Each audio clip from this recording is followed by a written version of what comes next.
அழகாக தன்னுடைய உரையை கொடுத்திருந்தார். சௌமியா, நீங்க சொன்னதெல்லாம் உங்களுக்கு முதலே தெரியுமா? இல்ல பார்க்க மாட்டீங்க, இல்லாட்டி இதில் எழுதியிருக்க சொல்லுங்க. யார் எழுதினதா? மாமி எழுதினதாவா? ஏன் அம்மா எழுதினதா? அம்மா தெரியாதா?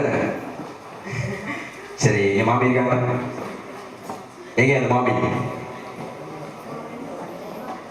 மிக மிக நன்றி. சரி, உங்களுக்கு நீ பொங்கல் தமிழ் மொழி நாளை பற்றி தெரியும். சரி, எங்களுடைய அதிபர் சொல்லியிருந்தார் எத்தனையாவது நாள், அதாவது இந்த மாதத்தில் எத்தனாவது நாள் நாங்கள் வந்து தமிழ் மொழி நாளாக கொண்டாடுகிறோம் தெரியுமா?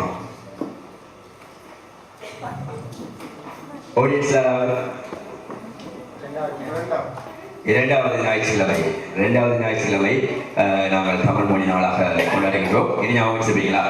சரி சரி, மிக மிக நன்றி. மிக மிக நன்றி சௌமியா அவர்களுக்கு. மிக நன்றி.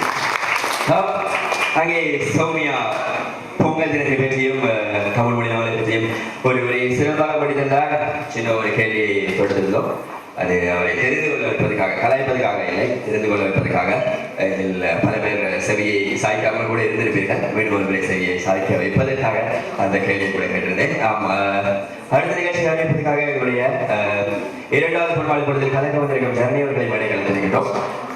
அது ஒரு சிவான கூட வராது, என்ன சொல்ல போறேன் தெரியல. எங்க ஜனனி?